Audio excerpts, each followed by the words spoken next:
Seventh speaker, Sherry Davis. We are not waiting, Sherry Davis.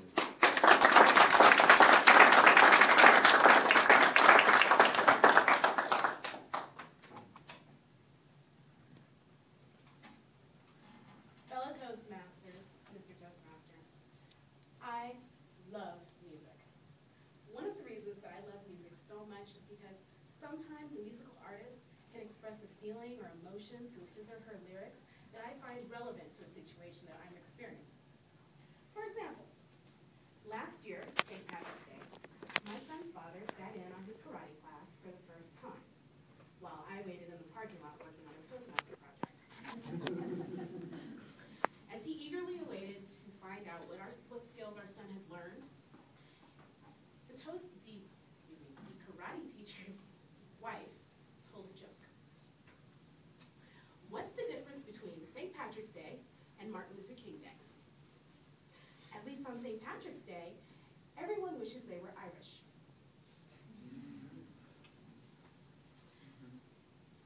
My son's father was angry as he recounted this experience to me, and I drove home in silence. I wondered how many times I had sat in the parking lot working on a Toastmasters speech while sectarian jokes were told in my absence.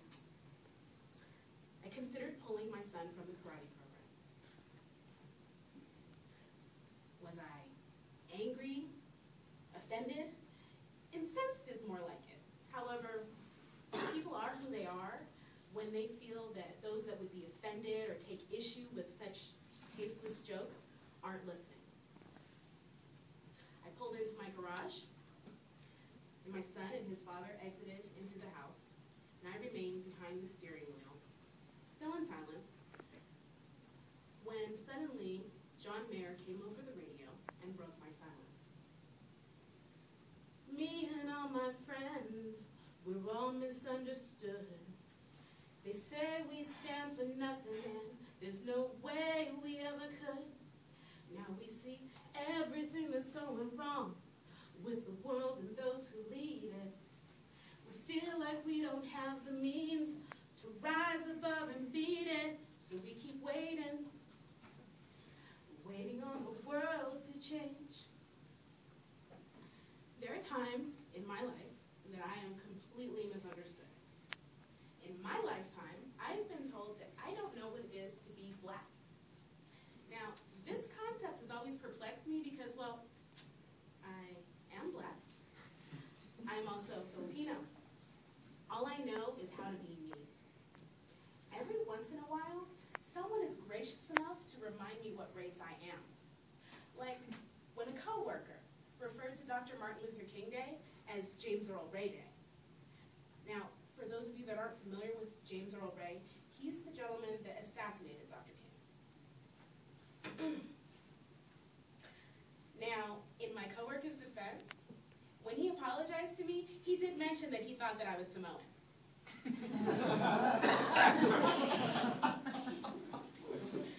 Being the punchline to someone's joke is not a form of flattery. And while it is uncomfortable to face the type of situations that I have in the past year and so on, I choose not to focus on them and strive to be the person that I believe my family hoped that I would become. A person of empathy, compassion, tolerance, and good character. I do this in the same spirit that my family has done for me. I do this in homage to Dr. King and his message of peace, love, and tolerance, in the hopes that my son will bring a positive change in this world.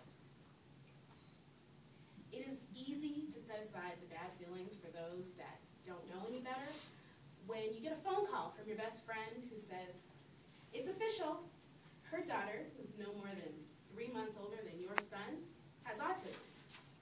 And just to add a little more challenge to their lives, she has epilepsy too.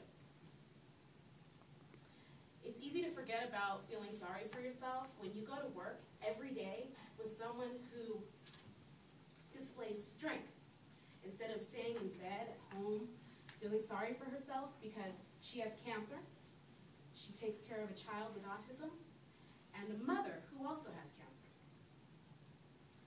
It is easy to realize that what others think of you is really not important when you befriend someone who has a terminal illness and chooses to spend his time on this planet dedicating his life to others.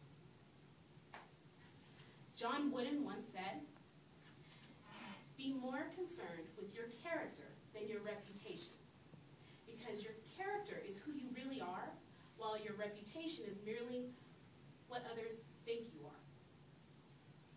My friends and I have causes, and while we face ignorance, hatred, misconception, and just outright absurdity on a fairly regular basis, we choose to focus on our character rather than our reputations.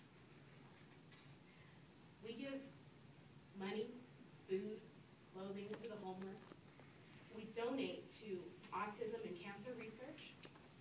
We help the elderly that are no longer able to help themselves, and so on. And while others may be waiting on the world to change, we're doing what we can, just a little bit at a time, to try to change the world for the better.